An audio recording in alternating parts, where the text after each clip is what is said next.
बहुत समय पहले की बात है। एक छोटे से गांव में रामदास नाम का एक किसान रहता था। उसकी पत्नी का नाम सावित्री था। दोनों पति पत्नी बहुत ही सरल, मेहनती और ईमानदार थे। उनका जीवन भले ही साधारण था, परंतु उनके मन में एक दूसरे के लिए बहुत प्रेम और अपने छोटे से परिवार के प्रति गहरा स्नेह था। रामदास और सावित्री का एक प्यारा सा बेटा था, महेश। वह अभी छोटा ही था, इसलिए अधिकतर समय पालने में सोया रहता था या अपनी मां की गोद में खेलता था। महेश की मासूम मुस्कान ही उस घर की सबसे बड़ी खुशी थी। एक दिन खेत में काम करते समय रामदास को एक घायल नेवला दिखाई दिया। किसी जानवर ने शायद उसे काट खाया था। रामदास ने दया से भरे मन से उसे उठा लिया और घर ले आया। उसने सावित्री से कहा, देखो, बेचारा बहुत घायल है, कुछ दिन इसकी सेवा करेंगे तो ये ठीक हो जाएगा। सावित्री को पहले तो थोड़ा डर लगा, लेकिन फिर उसने भी नेवले को दया भरी निगाहों से देखा और बोली, ठीक है, मैं इसका ध्यान रखूंगी। कुछ ही दिनों में नेवला पूरी तरह स्वस्थ हो गया। वह बहुत बुद्धिमान और समझदार था। धीरे धीरे वह इस घर का एक सदस्य बन गया। महेश और नेवला एक दूसरे के गहरे मित्र बन गए। जब महेश खेलता तो नेवला भी उसके साथ उछलता कूदता। जब महेश हंसता तो नेवला भी उसकी ओर देखते हुए अपनी पूंछ हिलाता। उनके बीच जैसे कोई अनोखा रिश्ता था, सच्ची मित्रता और वफादारी का रिश्ता। समय बीतता गया। एक दिन की बात है, दोपहर का समय था। तेज धूप और गर्म हवाएं चल रही थीं। रामदास रोज की तरह अपने खेत पर गया हुआ था। सावित्री ने सोचा कि थोड़ी देर के लिए वह पड़ोस में रहने वाली अपनी सखी से मिलने चली जाए, बस आधे घंटे में लौट आएगी। महेश उस समय गहरी नींद में अपने पालने में सो रहा था। सावित्री ने नेवले को प्यार से सहलाते हुए कहा, मैं थोड़ी देर में आती हूं, तू यहीं रहकर बच्चे का ध्यान रखना। नेवला जैसे समझ गया कि उसे क्या जिम्मेदारी दी गई है। वह पालने के पास जाकर बैठ गया और अपनी चौकस आंखों से चारों ओर देखने लगा। कुछ समय बीता ही था कि अचानक उसे एक सरसराहट सुनाई दी।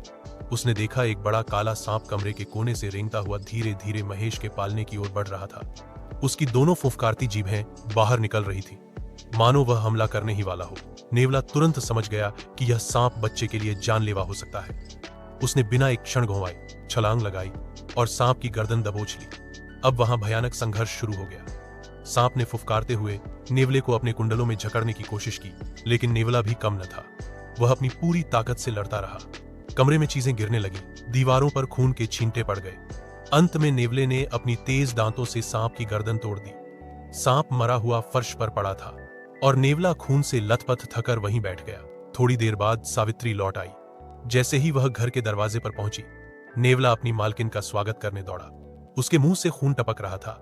यह सांप का खून था, मगर सावित्री को यह नहीं पता था। सावित्री ने जैसे ही नेवले को देखा, वह डर और क्रोध से कांप उठी।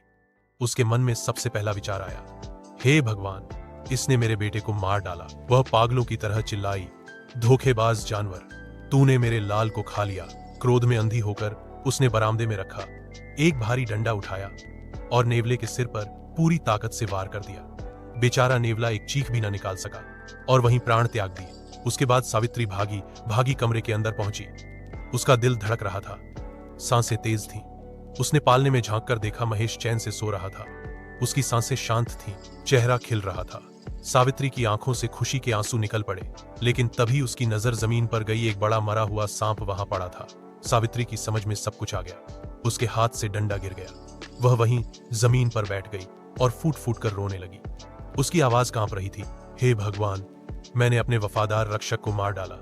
जिसने मेरे बच्चे की जान बचाई थी, उसी को मैंने बिना सोचे समझे मौत दे दी। जब रामदास खेत से लौटा और उसने यह सब सुना, तो उसकी आंखों में भी आंसू आ गए। उसने गहरी सांस लेते हुए कहा, हमेशा याद रखना सावित्री, किसी भी निर्णय से पहले सच्चाई जान लेना बहुत जरूरी होता है। जो बिना सोचे काम करता है, उसे पछताना ही पड़ता है। उस दिन के बाद से सावित्री का दिल कभी शांत नहीं हुआ। जब भी वह अपने बेटे को हंसते हुए देखती, उसकी आंखों में उस वफादार नेवले की याद से आंसू आ जाते। वह अक्सर गांव के बच्चों को कहानी सुनाकर समझाती, बेटा, कभी भी किसी बात पर तुरंत फैसला मत करना, पहले सोचो फिर करो। शिक्षा, जो बिना सोचे विचारे काम करता है, वह हमेशा पछताता है।